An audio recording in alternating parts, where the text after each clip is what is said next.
Bueno, mis hermanos, continuamos entonces con nuestra serie acerca de la Confesión Bautista de Londres de 1689. ¿Qué creemos?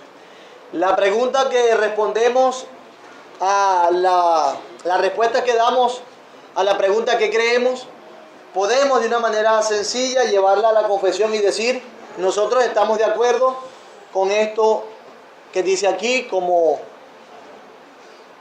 se presentan estas doctrinas.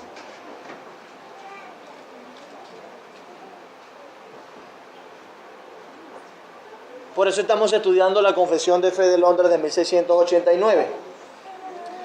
He hablado con algunos y le he comunicado que la Confesión de Fe funge como una guía,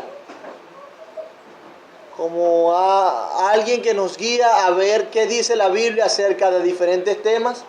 Y nosotros, con lo que hemos estudiado ya y lo que hemos avanzado ya toda la iglesia, podemos decir que estamos de acuerdo con la Confesión de Fe de Londres de 1689, no porque la confesión esté sobre la palabra de Dios, insisto, es como una guía. Más bien, siendo la palabra de Dios nuestra única autoridad suficiente, nuestra mayor autoridad, la palabra de Dios. Básicamente la confesión lo que hace es hablar de la palabra de Dios. ¿Ok? Quería recordar eso. Y hoy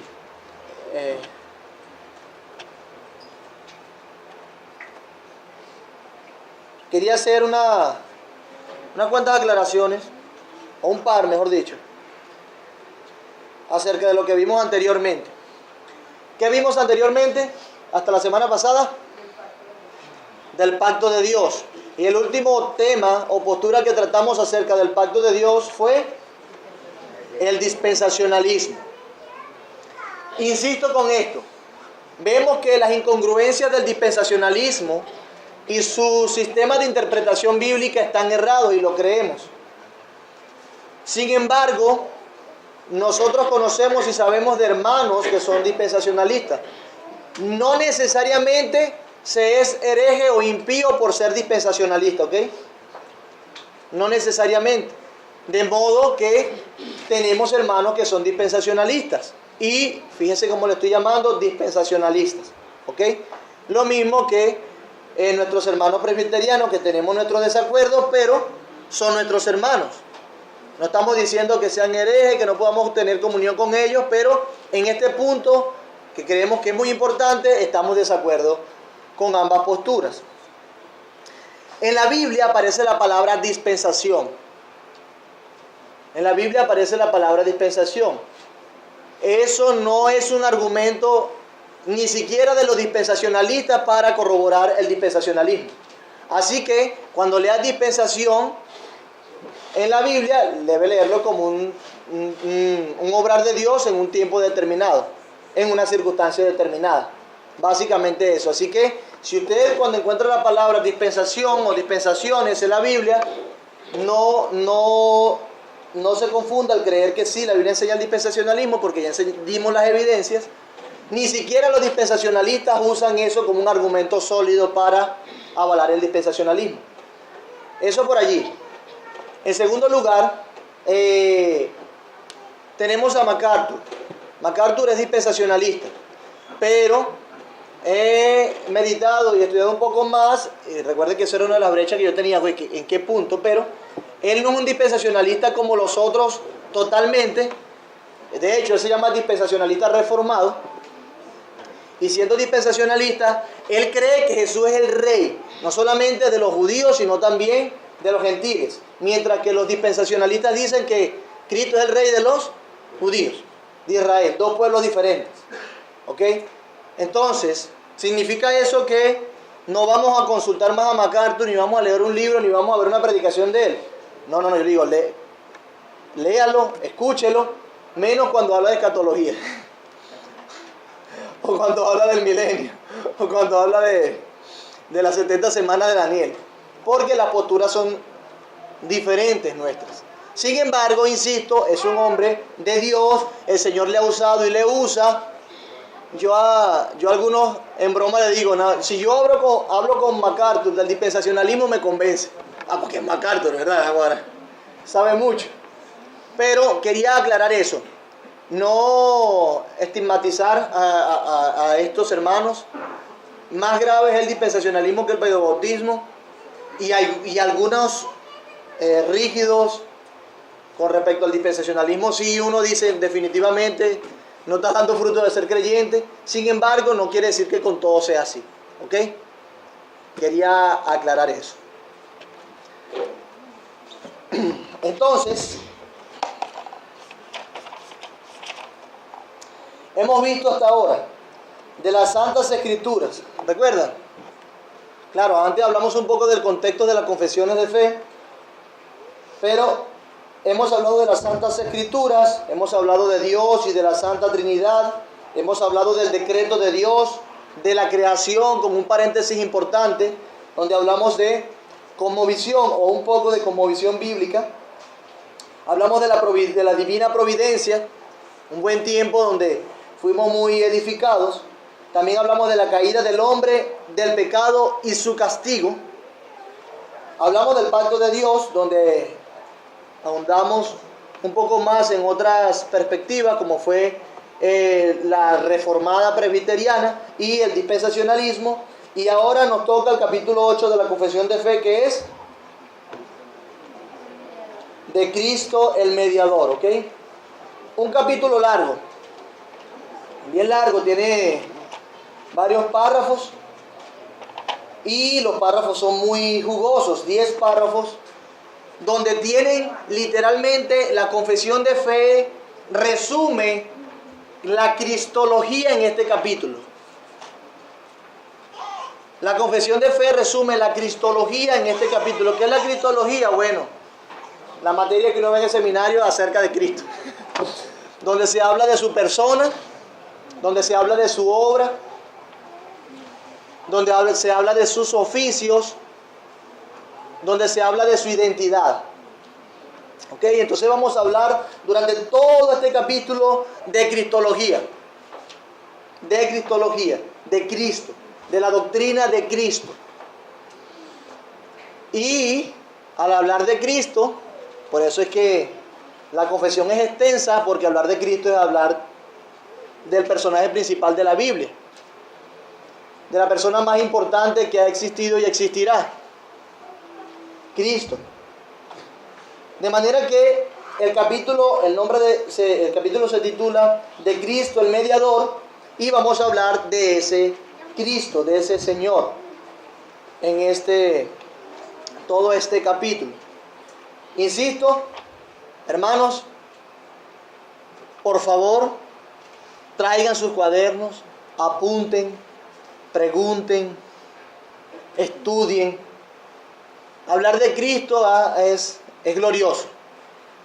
Van a haber algunas cosas que nos van a romper la cabeza, como aquel término complicado de la unión hipostática.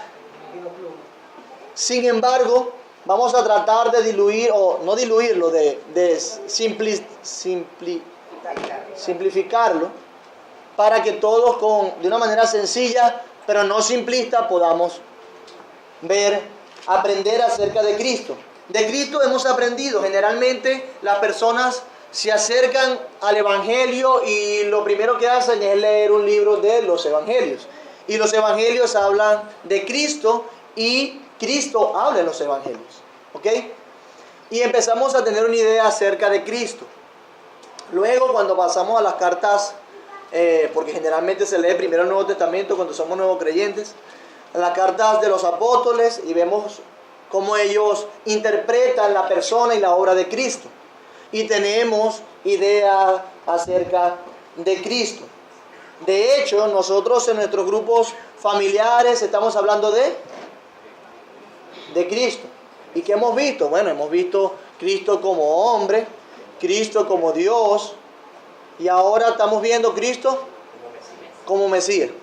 Pero cuando hablamos de Cristo como el mediador, abarca todas esas cosas, ¿ok? Providencialmente el Señor nos ha permitido ir avanzando conforme a lo que vemos en los grupos familiares con lo de las clases dominicales.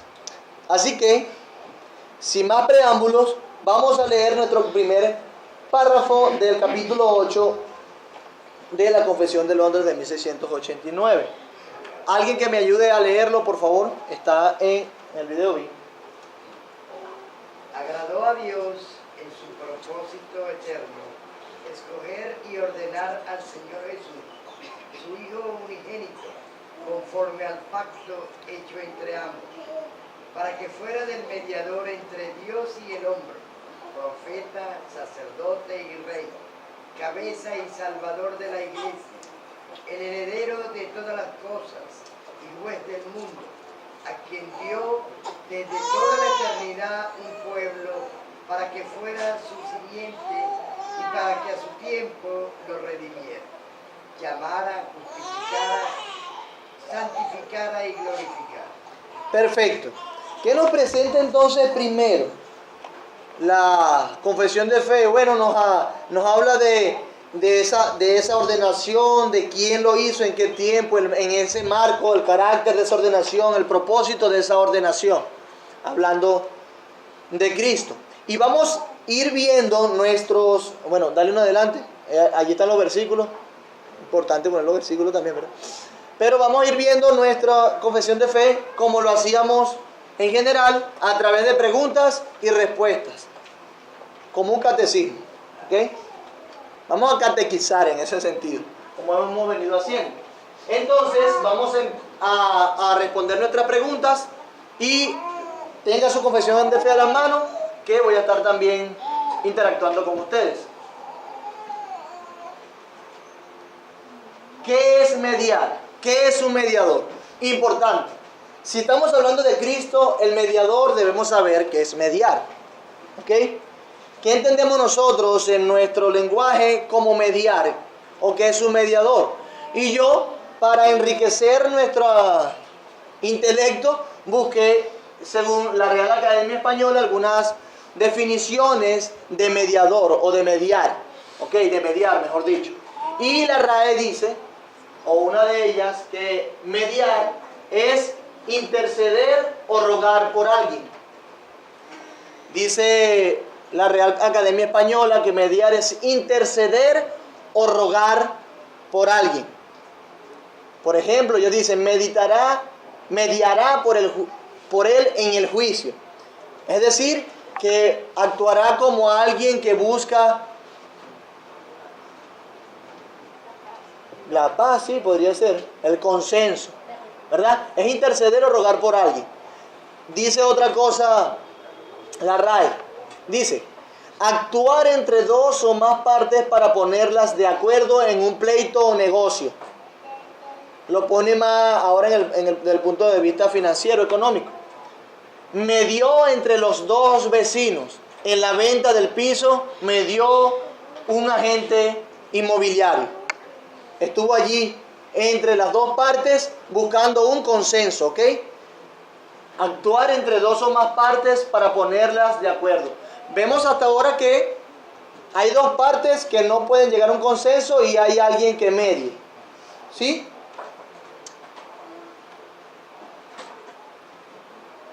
Participar o intervenir en algo. Aquí lo coloco un poco más general. Involucrarse en un asunto. Participar o intervenir. Fíjense que cuando habla de intervención no es que tú estabas en el asunto o en el asunto per se, sino que te metiste, interveniste allí, participaste en ese asunto, ¿ok? En el cambio climático media la mano del hombre, está en el mero centro creando cambios. Y también dice existir o estar entre dos personas o cosas, literalmente en el medio, pues. Entre las dos ciudades media una gran distancia, es decir, de aquí a aquí media esta distancia, ¿ok? Y hablando en ese sentido, podríamos decir que esa distancia o media, esa gran distancia, el que está en el medio o el que se involucra en el medio para reducir esa distancia es un mediador. Y dice intervenir en algo. Ellos, como miembros de justicia, mediaron la causa y fueron árbitros de ella. Si se dan cuenta que ahora toma una connotación de árbitro, de juez, No solamente busca el consenso, sino que juzga. ¿Sí se dan cuenta? Eso es más o menos lo que nos presenta la Real Academia Española. Yo omití algunos, por eso que dice 4, 5, 9, porque traje los que más me interesaban. Entonces, eso más o menos es mediar. Fíjense que ahora se ve que es como un árbitro. Intervienen, no que el sector de la cooperativa fue para la alcaldía porque no pasa el aseo desde hace varios tiempos y están manifestando y trancando la calle y toda la cosa. Entonces alguien interviene y si son miembros de justicia, media la causa, tranquilo, yo te voy a cuadrar una reunión con la gente para que resolvamos ese asunto, pero no tranque más la calle y yo voy a hablar con ellos para que respondan y empiezan a juzgar y a intervenir en ese asunto, ¿sí? Eso es entonces mediar según la Real Academia Española. Ahora piense por un momento y vaya aplicándolo a Cristo, ¿ok? Porque el capítulo se llama de Cristo el mediador. Ya te vi, Fidel, dame un momento. Ok, entonces vamos a empezar con... yo tengo una imagen, me puse imagen, miren, me estoy poniendo creativo. Tenemos aquí una imagen, ¿ok? Ellos se están dando la mano porque se interpreta que ella medió a esa persona que está allí. Entonces se pusieron de acuerdo y ella está allí como que, qué bueno, buscando el consenso entre las dos personas. Eso es un mediador. Y la figura nos puede ayudar un poco a ir pensando en un mediador, ¿ok? Eso es cuando quizás los esposos se pelearon y está el coaching. No, mentira. Mediador, perfecto. Seguimos avanzando entonces. Vamos a comenzar con nuestras preguntas acerca del capítulo y debo preguntar, ¿quién, según ese párrafo, fue escogido y ordenado? Levante su mano. Fidel. Según el párrafo fue escogido y ordenado el mismo Jesucristo, por entendido por un pacto que hubo entre el Padre y el Hijo. Sí, es verdad, exactamente. Hermano, en paréntesis, aproveché la oportunidad. Ajá. Yo escuché un predicador brasileño que estaba diciendo que... ¿Tú hablas portugués? No sé, él lo dijo en castellano. Ok. Era brasileño con su acentico. Entonces, él decía que la palabra Mesías significaba mediador. Ajá. Pero hay una característica muy importante, que era un mediador que tenía simpatía por las partes en conflicto. Y pienso yo ahora que la naturaleza de Cristo, humana y divina a la vez, tiene simpatía por Dios y tiene simpatía por lo humano. Okay. Entonces es el mediador perfecto entre dos grupos, entre dos figuras en conflicto, el Padre Celestial y la humanidad. Mira, te decía algo. La simpatía. Por eso que no te doy la palabra, porque enseña toda la clase en el comentario nada más. ¿Ves? Imagínate. Tienes que dejar que la gente aprenda poco a poco. No, tú sabes mucho. Gracias, María. Ok, entonces, Fidel dijo, ¿quién fue escogido y ordenado según la confesión de fe? La confesión dice, escoger y ordenar al Señor Jesús, el Hijo unigénito. Vamos a ir a Salmos 110:4, atrás, y Hebreos 7:21-22. El Salmo 110:4, ya eso no lo deberíamos, no, hombre, saber de memoria.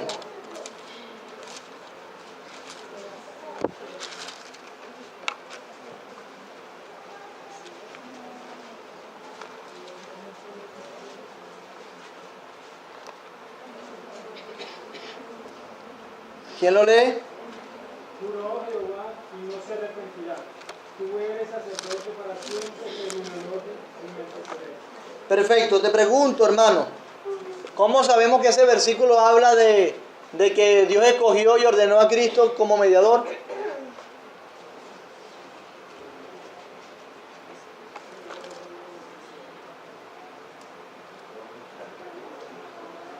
Hay un juramento.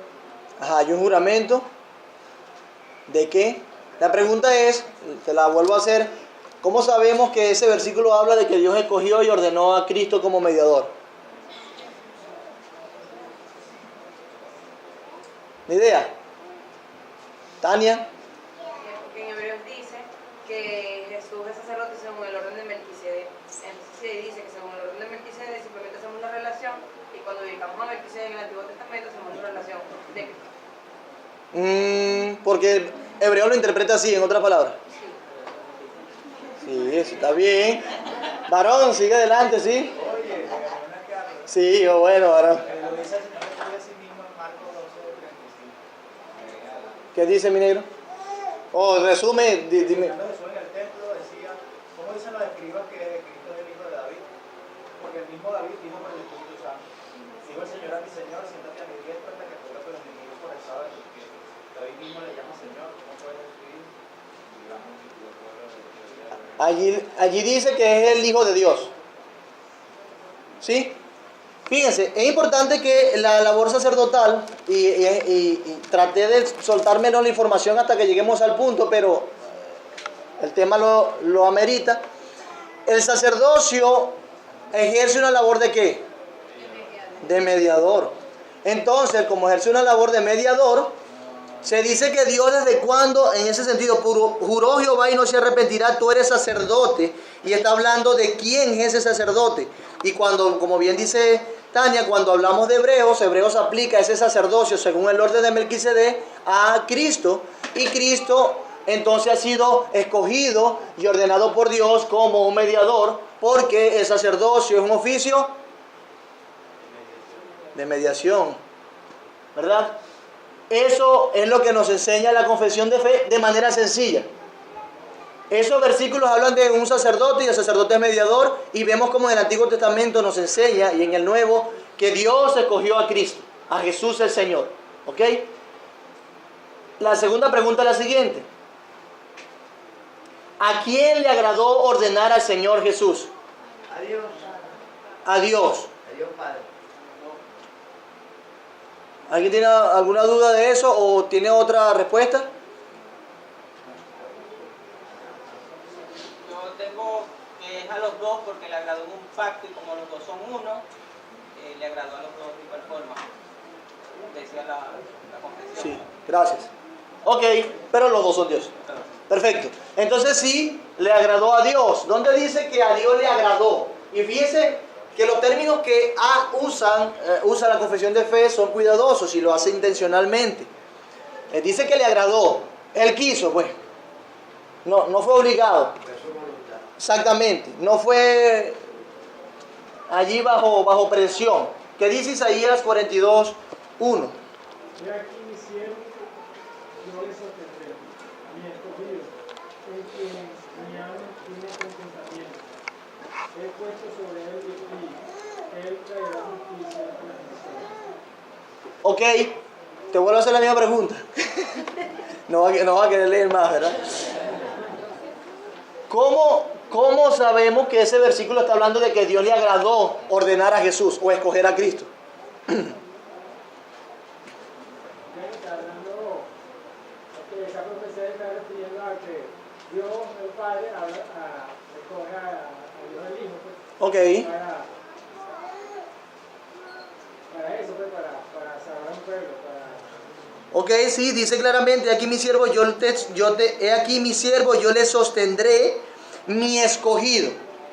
Entonces, Dios hablando, dice mi escogido.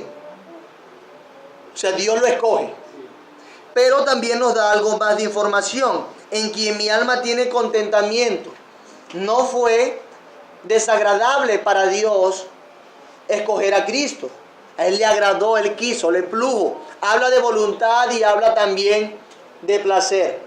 ¿Ok? ¿Qué dice Juan 3:16? Alguien que lo diga en memoria. Porque de tal manera amó Dios al mundo que ha dado su Hijo unigénito. En coro, no importa. Para que todo aquel que en él cree no se pierda, mas tenga vida eterna. Exactamente, porque de tal manera amó Dios al mundo. ¿Y qué hizo Él? Dio. ¿Recuerdan lo que hemos hablado de las predicaciones del Dios dador? Él dio una vez más. ¿Y qué manera de dar? De tal manera amó Dios al mundo que dio a su Hijo. ¿Quién era Él? Su Hijo unigénito, como dice la primera pregunta, la respuesta a la primera pregunta. El Hijo unigénito, su Hijo unigénito. Y Él lo dio. y por causa de un amor que tenía, lo dio. O sea, que le agradó. Dios fue quien ordenó y escogió a Cristo con agrado para hacer esta labor. Y eso es la idea que nos presenta acá la confesión de fe. Entonces es importante. Jesús, el Señor, fue escogido y ordenado como lo hemos visto allí, y fue Dios quien lo escoge. Hasta ahora estamos hablando de un trámite intratrinitario. Dios tomando decisiones y decretando basado en su propia sabiduría. ¿Ok? Entonces, Dios le agrada, no fue obligado, no fue triste, no, Dios quiso hacerlo, Dios le agradó. ¿Ok? Y claro, Cristo como mediador tiene sus implicaciones, que lo vamos a ir viendo detalladamente. ¿Cuándo fue ordenado el Señor Jesús? Desde antes de la fundación. ¿Qué dice la confesión de fe? ¿Qué dice la confesión de fe para inferir eso? Su propósito eterno. Su propósito eterno. ¿Qué es propósito? Alguien que me ayude. ¿Qué es un propósito? Un fin. Un objetivo, un fin. Proyecto. Podríamos involucrar la palabra proyecto en eso. Entonces, en los planes, en los propósitos, en los fines que Dios tenía desde la eternidad, donde lo orquestó, escogió a Jesús el Señor en su propósito eterno. ¿Qué dice Primera de Pedro 1:19? Sino con la sangre preciosa de Cristo, como de un cordero sin mancha y sin contaminación. Allí era también el 20. Ya destinado de antes de la fundación del mundo, pero manifestado en los postreros tiempos por amor de vosotros. Ya destinado antes de la fundación del mundo. ¿Y qué nombre le damos al tiempo antes de la fundación del mundo? No había tiempo. Pero le llamamos tiempo para poder, ¿no?, comunicarnos. Pero no había tiempo. Antes del tiempo no había tiempo. Le llamamos ese momento que nosotros necesitamos llamarle algo, le llamamos eternidad.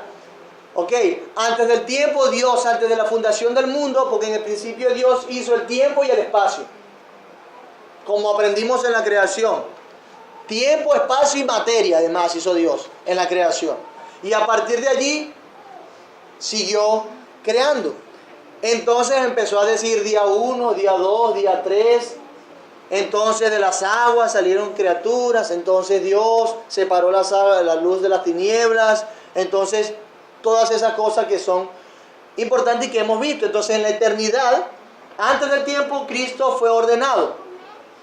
En ese tiempo se escapa de nuestro sentido, sí, pero en ese tiempo Dios lo hizo. ¿Qué nos dice eso? Que en el plan de Dios no hay paréntesis ni plan B. ¿Nos recuerda eso? En el plan de Dios no hay paréntesis ni plan B. Dios ordenó todo según su propósito eterno. Implica plan, implica fin, implica un proyecto ya considerado desde la eternidad. Entonces, Cristo fue el ordenado y escogido de Dios. Dios lo hace y le agrada, y lo hizo en la eternidad según su propósito eterno. Como aquí entonces coloquen, que olvidé colocarlo, 1 de Pedro 1, 19 y 20. Discúlpenme eso. ¿Ok? En tercera pregunta. Es la cuarta, pero la primera no la enumeré porque era exaltar lo de Cristo. ¿Conforme a qué fue ordenado Jesús?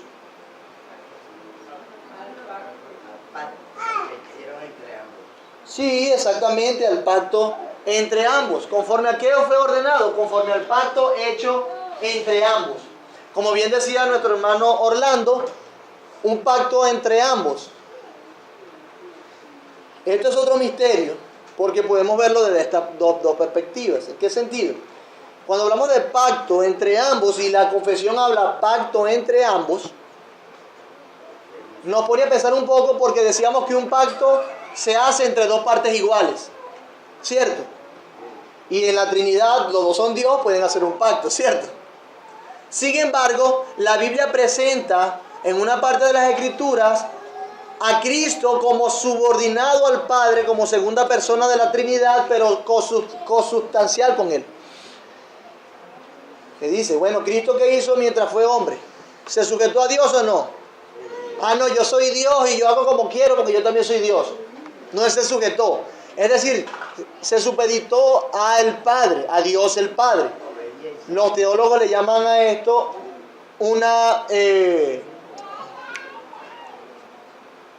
la relación administrativa de la Trinidad. Administrativamente está Padre, Hijo y Espíritu Santo. Y Cristo se sujetó al Padre. Pero ontológicamente o en esencia, en sustancia, son lo mismo.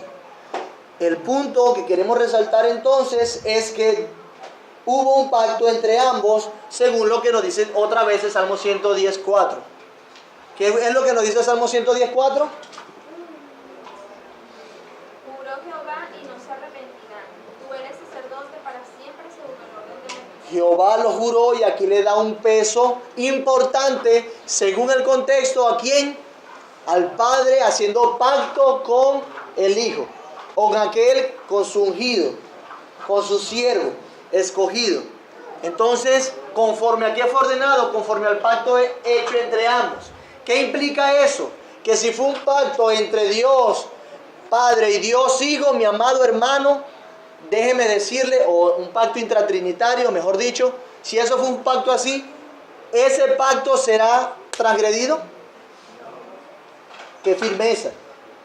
No debemos ver entonces las cosas superficialmente, sino debemos verlo con lo que implica la palabra o las palabras, que Dios hizo un pacto, Jehová hizo un pacto con su escogido y lo juró para que sea sacerdote para siempre, según el orden de Melquisedec. Y así va a ser, y ¿sabe qué? Así fue y sigue siendo hasta ahora. ¿Ok? Tenemos esperanza, tenemos consuelo en que eso se cumplió. Y ya veremos por qué digo consuelo, por las implicaciones de que Cristo sea el escogido de Dios, que ya nosotros en general las sabemos.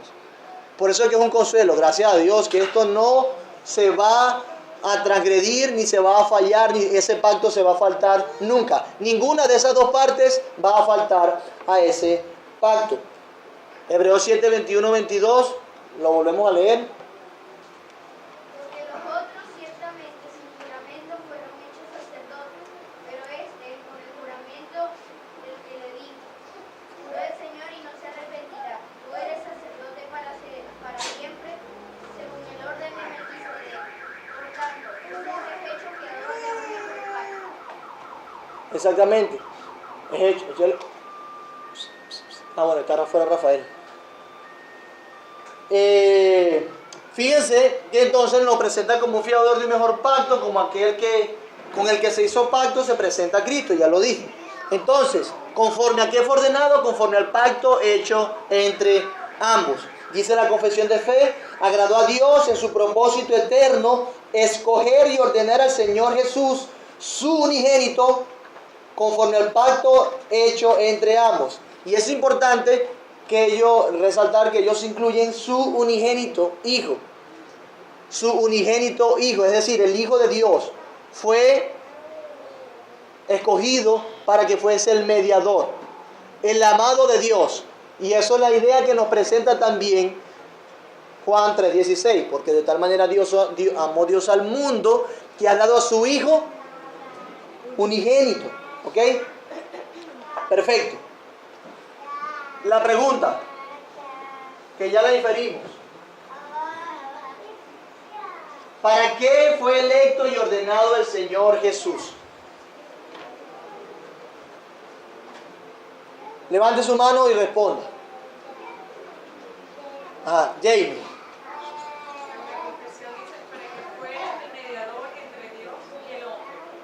Excelente, para que fuese el mediador entre Dios y el hombre.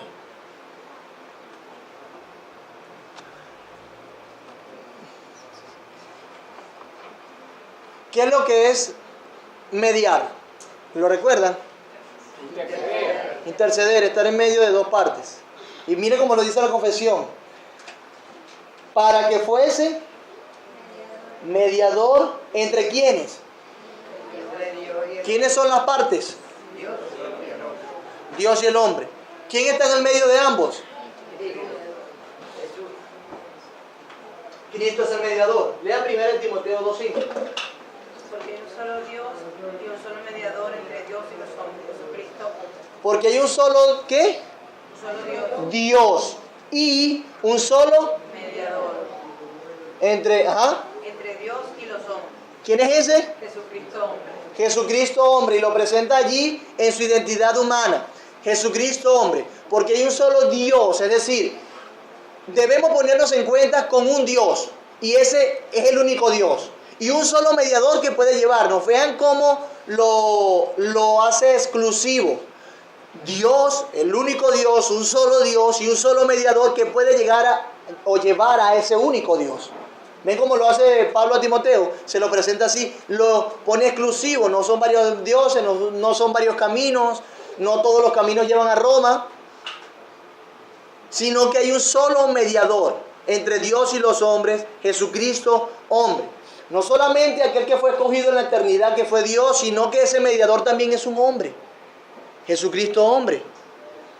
Si se fijan, no solamente Dios en el Espíritu media entre Dios y los hombres, no, se encarna y en su humanidad es un mediador. Y Él es el mediador, como lo dice. Para que fue electo y ordenado el Señor Jesús, para que fuera el mediador entre Dios y el hombre. E insisto, la confesión de fe lo que hace es recoger la cristología en este encabezado. Cristo es el mediador. ¿Qué implica eso? Que era Dios, que era hombre, que era consustancial con Dios, que era 100% hombre también, que no era de dos personas, era una sola persona con dos naturalezas, no una en detrimento de la otra, y todos los misterios que eso implica. Que fue sacerdote, que fue todas esas cosas que vamos a decir en breve. ¿Ok? Entonces Jesús, nuestro Señor, es aquel que es mediador. Dale adelante. Tenemos aquí una pregunta. ¿Por qué es necesario un mediador? Y para reflexionar acerca de esa pregunta, para ponernos a pensar más, vamos a ponernos aquí. Tenemos tres figuritas más. ¿Ok? ¿Por qué Jesús es mediador y por qué era necesario? Fíjense aquí estas dos figuritas. Uno es más azul que el otro. Y estos están en posición de ¿qué? De pelea. Están en conflicto. ¿Y qué hace el blanco? ¿Qué es lo que tú entiendes cuando ves la imagen? ¿Qué implica?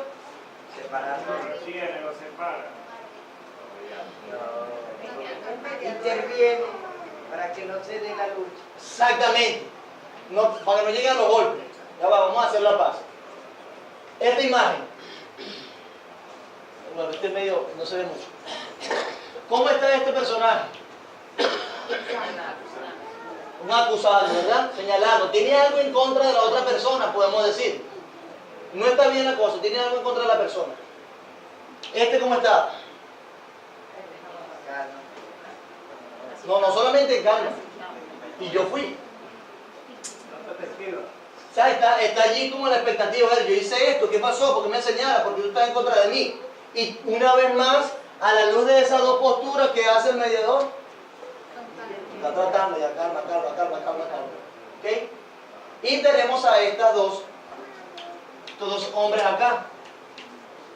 Son diferentes, ¿viste? Yo creía que eran iguales. Tiene la nariz redonda y la nariz perfilada. Este tiene más pelo abundante que el otro. Pero fíjense la cara de cada uno. ¿Cómo están? Molestos. Y el mediador con una buena sonrisa y una sonrisa colgante, tratando de mediar. La misma imagen nos pone a pensar, o sea que el mediador está entre dos partes que están en enemistad, en conflicto, está en medio de una persona que tiene algo en contra de otra, es decir, una acusación. No sabemos si es buena o mala, en este caso, no sabemos si es buena o mala, pero hay una acusación de parte de uno al otro. ¿Ok? Y vemos otra vez aquí como molestos en conflictos, hay un mediador que sonríe. Entonces, pregunto para facilitar la respuesta a mi pregunta. Pregunto de otra manera. ¿En qué condición estábamos nosotros con Dios? Porque ya vemos que algunas de estas dos partes, ¿quiénes son? ¿Y quién más? Y Dios y Cristo, el mediador. ¿En qué condición nosotros estábamos con Dios para necesitar un mediador? Ok, Egle. Enemigos, ¿según qué pasaje, Egle? Ok, por allá Luis López. Génesis 3. En enemistad. ¿Cuál de ellos representa la enemistad? Y cuando dicen enemistad, ¿a qué se refieren? ¿Quién estaba en enemistad con quién? ¿El hombre con Dios o Dios con nosotros? Andrés Velázquez, ambas cosas. Ambas personas, mejor dicho. Ambas partes. Nosotros enemistados contra Dios y Dios con nosotros. Si lo ponemos en términos de la confesión, el hombre contra Dios y Dios contra el hombre. Había una enemistad. Ok. Si lo hacemos o tratamos de interpretar el conflicto que había entre Dios y los hombres, ¿qué nos diría esta figura? ¿Quién sería este? ¿Y quién sería este? Suponiendo que si este sea Dios, Dios tiene una acusación justa para señalarnos y decirnos, son reos del infierno, del castigo eterno, y nosotros sorprendidos. Pero también podemos decir, como son ambas partes, que nosotros somos esta parte. ¿Por qué podemos decir que nosotros somos esta parte? Levante su mano. ¿Por qué podemos decir que nosotros somos esta parte? Andrés Velázquez. Pudiese decirse porque en ocasiones nosotros, en nuestro propio pecado, en nuestra humanidad, podemos acusar a Dios de injusticia, o podemos decir que Dios no ha obrado como nosotros hubiésemos querido que Él hubiese obrado, entonces por eso le señalamos. Exactamente. Romanos 9 nos habla así, Pablo entendiendo que le van a responder de esa manera. ¿Acaso hay injusticia en Dios? Alguno dirá, no, él dice no. De hecho, muchas veces se presenta en la Biblia como el hombre acusando a Dios. Hemos visto en Santiago, de hecho, que nosotros tratamos de echarle la culpa a Dios y Santiago nos dice, ¿de dónde vienen las tentaciones? ¿De Dios? No. Las pruebas que Dios quiere y pone para formar su fe y su paciencia, ustedes la convierten en tentación. La tentación viene de ustedes, no de Dios. Y tratamos una vez más de echarle la culpa a Dios. Pero no solamente en ese sentido de una relación de cristiano-Dios, que tratamos de culpar a Dios por lo que nos pase, o los no creyentes también lo hacen, sino que hay otro sentido. Por ejemplo, busquen Romanos 5.1 y versículo 10 también, y Colosenses 1.21. Justificados pues por la fe, tenemos paz para con Dios por medio de nuestro Señor Jesucristo, por quien también tenemos entrada por la fe a esta gracia y nuestra paz. Tenemos paz con Dios. ¿Por qué dice que tenemos paz con Dios por medio de Jesucristo? Ajá, pero el contraste a la paz, ¿qué es? Guerra. Exactamente, enemistad. Y literalmente da la impresión de tener una intención de ambas partes. No estamos en paz con Dios. Estábamos más bien en guerra. Y en guerra, cuando hablamos de guerra, no es que Dios no está haciendo la guerra a nosotros. Es que nosotros nos armamos y nos ponemos a hacer la guerra a Dios. ¿Ok? O nos poníamos. ¿Qué dice el versículo 10, mi hermana? Porque si siendo enemigos fuimos reconciliados con Dios por la muerte de su Hijo, mucho más estando reconciliados seremos salvos por su vida. Reconciliación, otra vez. Reconciliación. ¿Qué dice Colosenses 1.21?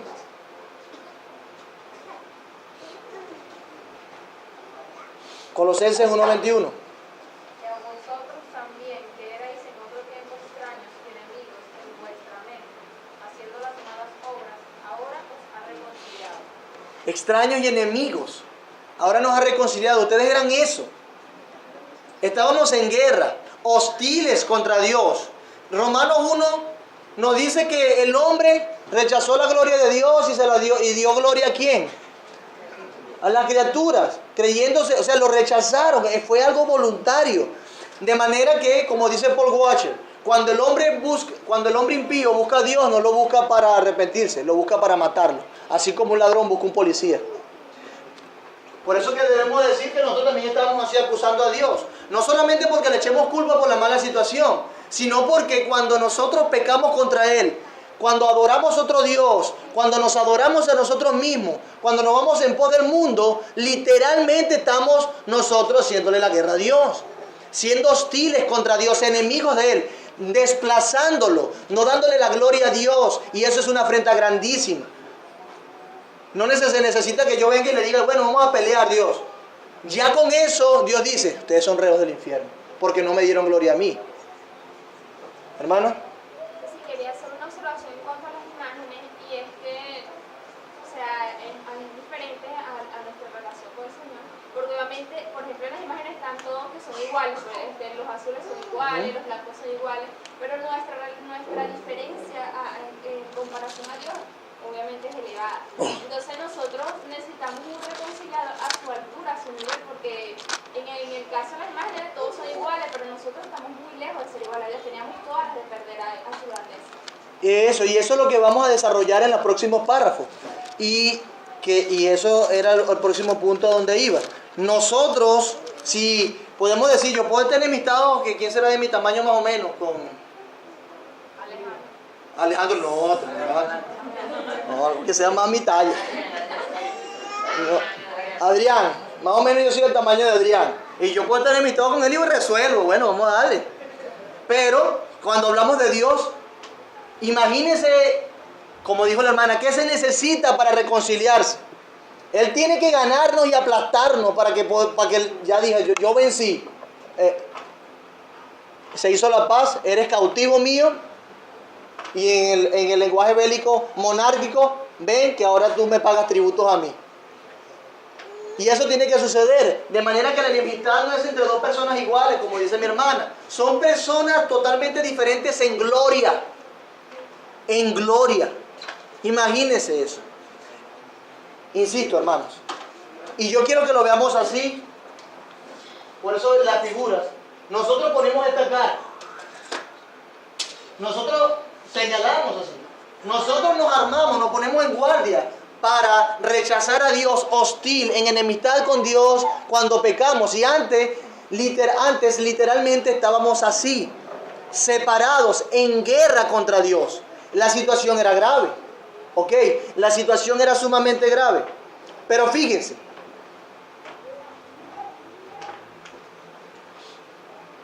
Dale atrás otra vez, disculpa. ¿Por qué es necesario un mediador? Porque hay dos partes en conflicto y se necesita hacer la paz. Pasemos adelante. ¿Qué implica ese oficio mediador del Señor Jesús? ¿Qué implica ese oficio mediador del Señor Jesús? ¿Cuál es su carácter? ¿En qué consiste? Según la confesión de fe. ¿A preguntarlo, hermano? Sí. ¿Qué implica? Según la confesión de fe. Dale, Alejandro, que lo tienes ahí. Según la confesión dice que es profeta, sacerdote y rey, cabeza y salvador de la iglesia, heredero de todas las cosas y juez del mundo. Perfecto. ¿Qué implica que sea el mediador? Bueno, que es profeta, ejerce un oficio profético, que es sacerdote, que es rey, que es cabeza, autoridad, líder de la iglesia y salvador de esa iglesia. El heredero de todas las cosas y juez del mundo. Vemos a Cristo que también ejerce una labor de árbitro o de juez. Vamos a ver por qué era necesario que fuese todas estas cosas o qué relación tiene esto, que bueno, que sea profeta, sacerdote, rey, con que sea mediador. Y es sencillo, yo creo que ustedes ya tienen la idea en la cabeza. Pero lo que queremos alcanzar hasta ahora es que lo que implica ese oficio mediador es que es profeta, que es sacerdote y rey, cabeza y salvador. Por ejemplo, dale adelante, mi hermana. Fíjense aquí esta imagen. La diferencia o mejor dicho, dígame cuál es la diferencia de esta imagen con las otras. Levante su mano. Allá, mi hermano. Pero dímelo, pues, tú dime la diferencia. Los dos están en calma, Los dos están en calma. a punto de la reconciliación. Ok. ¿Qué más? ¿Eso está bien? Hicieron la paz. Tania. Que están unidos por el mediador. Exactamente. Fíjense, dale atrás rápidamente hasta la otra imagen. La otra. Aquí están tratando de hacer las paces. Y en la que mostré al principio, dale atrás rapidito, rapidito. La que yo mostré al principio, ¿quién se está dando la mano? Y el mediador simplemente está. Pero fíjense esta imagen, como bien dice Tania.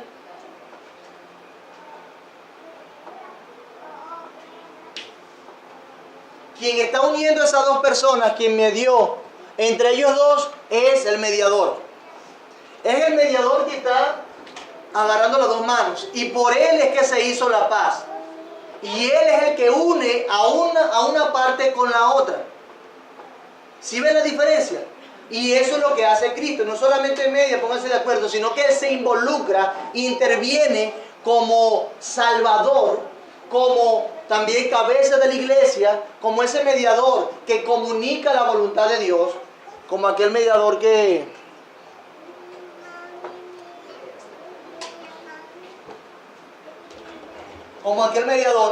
porque fíjense, ahora aquí en este otro video vi, ponerlo un poquito así, a ver si. No, mejor no. Ok, fíjense. Aquí había un gobierno en el Edén, este es el Edén. Este es el Edén. Había un gobierno, había una relación íntima entre Dios y el hombre, y había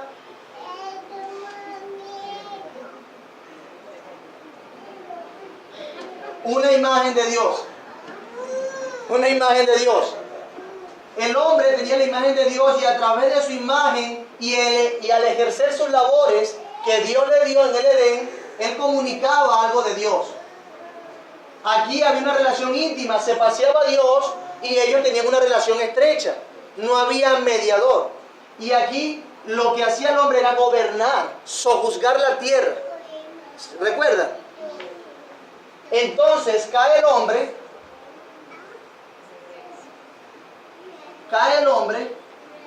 y hace el famoso abismo. ¿Recuerdan? Nunca predicaron el evangelio con el abismo. Hace un abismo entre Dios y los hombres. Y este abismo, esta caída no es algo ahí, bueno, sí, tú por allá, yo por aquí. No, esto es hostil. Hostil. Hay una enemistad, estamos en guerra, no hay paz. ¿Ok? Y eso es lo que implica ese abismo, como hemos venido hablando. Pero entonces viene un mediador. ¿Y cómo se colocan esas imágenes famosas a ese mediador? Para que une estas dos cosas. ¿Recuerdan? ¿No han visto esas imágenes que son así?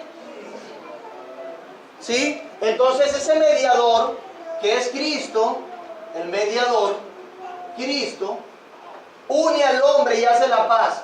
Pero no solamente como que, ok, dése la mano, sino que se involucra. Por eso es que su cruz une a Dios con el hombre. Él fue el que logró la paz. Él es la justicia de Dios. Él logró que Dios derramara su justicia sobre alguien por los pecados de los hombres. Él mismo. Él se involucró. Sin Él no hay paz entre Dios y los hombres. No hay justicia, no hay una buena relación. ¿Y cómo se vio eso en la historia? Sí, a través de la cruz de Cristo. Pero ¿cómo se vio eso en la historia? ¿Cómo se reveló en la historia? Bueno, déjenme interpretar estas figuras y terminamos con esto. Se supone que este es el templo. Para relacionarse con Dios íntimamente, para expiar los pecados de todo el pueblo, se necesitaba que se hiciese algo. ¿Quién debía intervenir? Un sacerdote. Esto implica todo el otro lugar del templo, lugar santo, atrio de los gentiles, todo eso. Pero este lugar lo quiero llamar el lugar santísimo, ¿Qué está separado? Este se supone que es el arca del pacto. Y esto es lo que separa a otro del otro. ¿Una cara de... Entonces, si esto es el lugar santísimo, ¿qué es esto? La gloria de Dios, ¿cómo se le llama? La Shekinah. Entonces, Dios, para relacionarse, como lo expresa esa figura, y lo hizo así como un tipo, como una sombra, para que se proyectara una verdad importante, Dios estableció sacerdotes. Dios establece sacerdotes, ¿ok? Y ese sacerdote implicaba un mediador. Y, como bien dice mi hermano Carlos, que lo escuché, el sumo sacerdote, un hombre, entraba una vez al año, y si entraba sin expiar sus pecados, pero se necesitaba un sacerdote que mediara, ¿entre quién? Entre Dios y los hombres. También tenemos otro oficio que hacía de mediador también, porque llevaba y comunicaba el plan de Dios. ¿Quién eran esos? Profetas, nos dicen. Tenemos los profetas. Tenemos los profetas. Y ellos predicaban y revelaban la voluntad de Dios. Es decir, el sacerdote se presentaba para representar al hombre a través de un sacrificio delante de Dios, y el profeta se presentaba para representar al hombre, a Dios, delante de los hombres y mostrar su voluntad, predicar, enseñar la revelación de Dios. Estas son las personas, ¿vieron? Esto es un púlpito de piedra que improviso. Y además de eso, había otro oficio. Gracias hermano por el fabuloso trono. La diferencia es abismal. Tenemos un trono, o tenemos el oficio de rey, que representaba ¿qué? Oye, gracias hermano, yo sería sin ti. Igual tú ya se casado, hermano. Un rey, y un cetro, una corona, un rey. ¿Qué hacía el rey? ¿A quién representaba el rey? ¿A qué representaba el rey? Pueblo. ¿Qué representaba el rey en la tierra? La autoridad, el gobierno de Dios. El gobierno de Dios, porque el Mesías había de ser el rey. Y el rey comunica gobierno, comunica señorío, ¿ok? Y él era el juez de ese pueblo, y Dios lo usaba como juez de ese pueblo, como gobernante de ese pueblo. Y Dios entonces empieza a comunicar en estas tres cosas el oficio de mediador. Hermanos,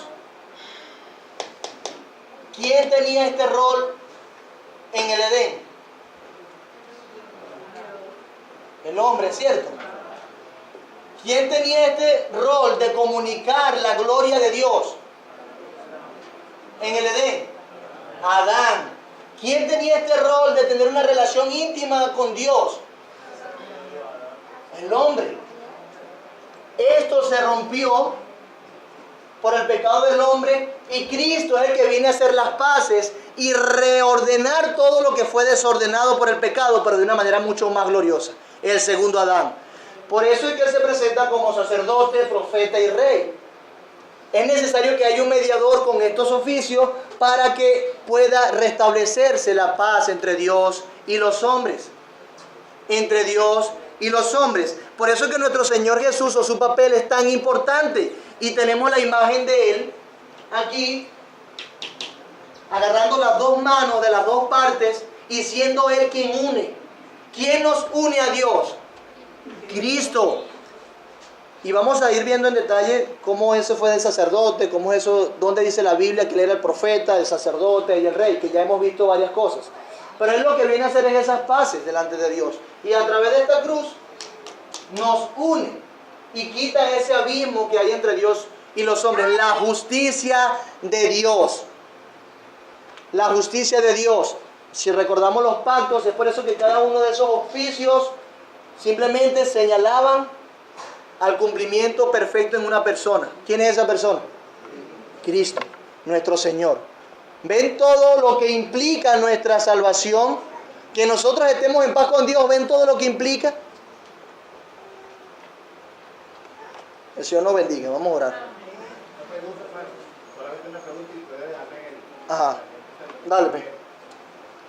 El rol mediador de Jesucristo es solamente en su naturaleza humana o involucra su naturaleza divina? Ok, perfecto.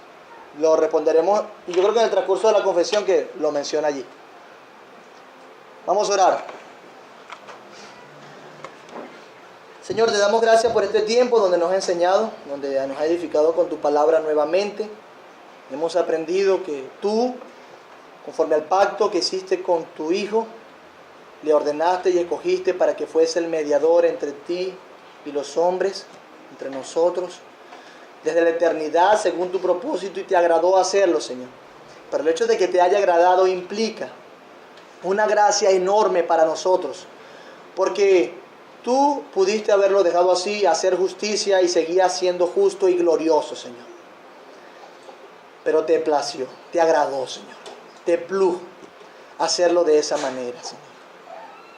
Bendito seas tú y gracias por manifestar tu bondad en Cristo y que ahora a través de ese sacerdote podemos comunicarnos tranquilamente en paz, podemos entrar ante el trono de la gracia con limpia conciencia, podemos ahora entender y tener un conocimiento amplio acerca de ti, Dios, por medio de Cristo, de sus predicaciones, de sus profecías, y gracias porque a través de Cristo, el gobernador de la tierra y a quien se le dio toda la autoridad y todo se puso bajo sus pies, nosotros podemos reinar con Él. Gracias, Señor. Gracias, buen Dios. Qué entendimiento tan inescrutable y glorioso tienes y cómo orquestaste las cosas para que tú sigas siendo glorificado. Ayúdanos a glorificarte por siempre a nosotros también, Señor. En Cristo Jesús oramos, nuestro Salvador y Mediador. Amén.